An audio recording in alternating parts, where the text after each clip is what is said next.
সুপ্রিয় দর্শক, আশা করি আপনারা সবাই ভালো আছেন। যে যেখানে আছেন, সুস্থ আছেন, নিরাপদে আছেন, শান্তিতে আছেন। আজকে আমি যে বিষয়টি উপস্থাপন করতে চাই, এটি অত্যন্ত গুরুত্বপূর্ণ এবং অনেকটা চাঞ্চল্যকরও বটে, এবং সেটা নির্ভর করছে আপনাদের উপর। আমি বিশ্বস্ত সূত্রে জানতে পারলাম যে বর্তমান সমন্বয়কারীরা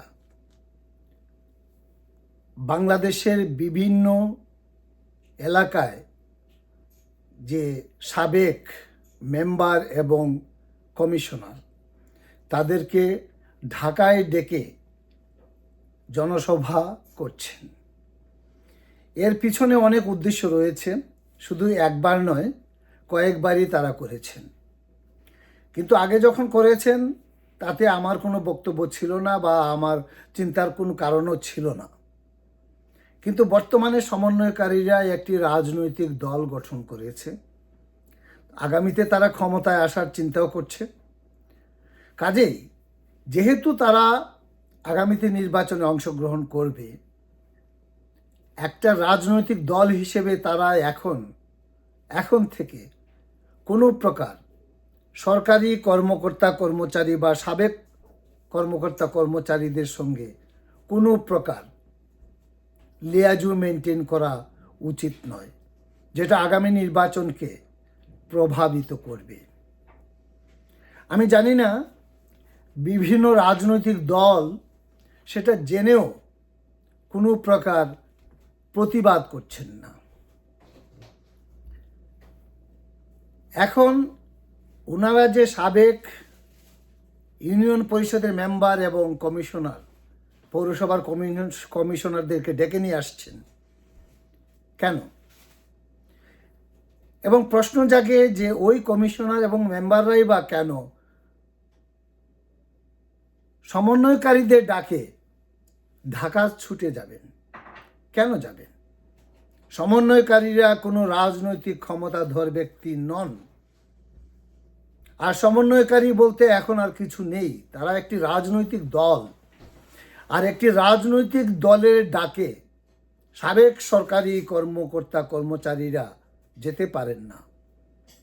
তারা যাচ্ছেন, তার দুটি কারণ হতে পারে। এক নম্বর কারণ হচ্ছে তারা হয়তো সমন্বয়কারীদের যে হম্বিতম্বি ভয় দেখানোর ভাব, এবং সারা দেশেই সাধারণ জনগণ সমন্বয়কারীর নাম শুনলেই যেমন কিছুটা ভয়ে, আবার অনেক লোক আছে যাদেরকে ঘৃণাও করছে। কিন্তু এই যে ইউনিয়ন পরিষদের মেম্বার এবং পৌরসভার কমিশনাররা তারা যাচ্ছেন, তাদের প্রথম কারণ যেটা আমি বললাম হয়তো বা ভয়, কিন্তু তার চেয়ে বড় কারণ যেটা, সে কারণটা হচ্ছে তাদের অর্থনৈতিক সামর্থ্যকে কিছুটা মজবুত করার জন্য।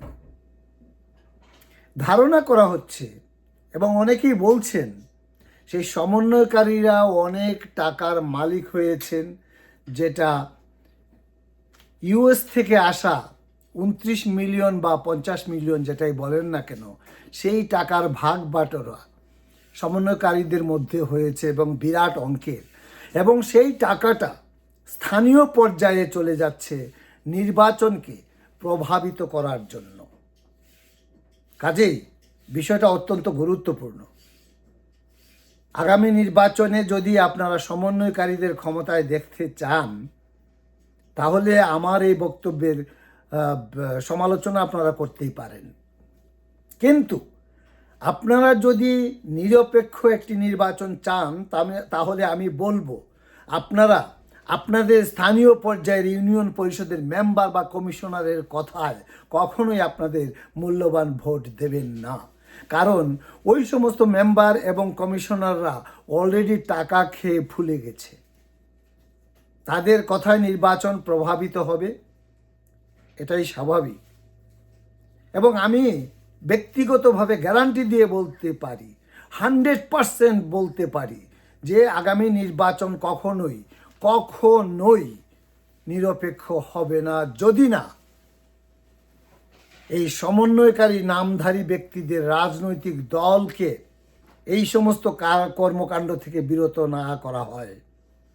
বর্তমান সরকার এ ব্যাপারে উৎসাহ দিয়ে যাচ্ছেন। কাজেই আমি এও বলবো, বর্তমান সরকারের অধীনে আগামী নির্বাচন নিরপেক্ষ হবে না। সেই ক্ষেত্রে আপনাদেরই সবচেয়ে বড় ভূমিকা আপনারা বিভিন্নভাবেই করতে পারেন। যেটা আমি বললাম, ওদের কথায় আপনারা ভোট দেবেন না, কিন্তু আপনারা ভোট না দিলেও আপনাদের ভোটটা দেয়া হয়ে যাবে। কাজেই আমাদেরকে এই সরকার পরিবর্তন করতে হবে। নতুন কোনো নিরপেক্ষ নির্দলীয় তত্ত্বাবধায়ক সরকারের অধীনে আগামী জাতীয় নির্বাচন হবে, যে নির্বাচনে আওয়ামী লীগও অংশগ্রহণ করবে। তাহলেই আমরা একটা সুন্দর নির্বাচন দেখতে পাব এবং আমাদের ভবিষ্যৎ সুন্দর হবে। আমি বিশ্বাস করি আওয়ামী লীগ বা বিএনপি যে দলই ক্ষমতায় আসুক না কেন, তারা অতীতের মতো দুর্নীতি করবে না, করতে সাহস পাবে না। কারণ তাদের অতীতের যে দুর্নীতি এবং আওয়ামী লীগের যে বিগত কিছু নেতাকর্মীদের দুর্নীতি, সে থেকে এই দুটি দলই আমার মনে হয় খুবই চরম শিক্ষা গ্রহণ করেছে এবং ভবিষ্যতে তারা অবশ্যই জনগণের জন্য কাজ করবে। আর সমন্বয়কারীরা যেহেতু রাজনৈতিক দল গঠন করার পূর্বেই সেটা অলিখিত বা লিখিত যেটাই বলেন না কেন আপনারা, যে তারা টাকা খেয়ে একটি বড় রাজনৈতিক দলকে ক্ষমতাচ্যুত করেছে, তারা যে কেমন নিরপেক্ষ এবং সৎ একটি সরকার হবে সেটা তো দিনের আলোর মতো পরিষ্কার হয়ে গেছে। কাজেই আপনাদেরকেই রুখে দাঁড়াতে হবে।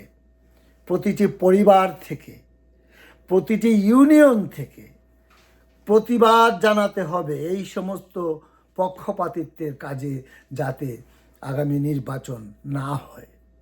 আর আগামী নির্বাচনকে নিরপেক্ষ করতে হলে বর্তমান সরকারকে বিতাড়িত করা ছাড়া তার কোনো বিকল্প নেই। আজ এ পর্যন্তই। আপনারা সবাই ভালো থাকুন, সুস্থ থাকুন, নিরাপদে থাকুন।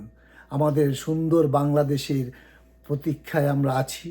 আগামী নির্বাচন যাতে নিরপেক্ষ হয় এবং সেই ব্যাপারে আমাদের পদক্ষেপ ভূমিকা কি হবে আপনারা সবাই জানেন। সবাইকে ধন্যবাদ। বাংলার জয় হবেই। জয় বাংলা।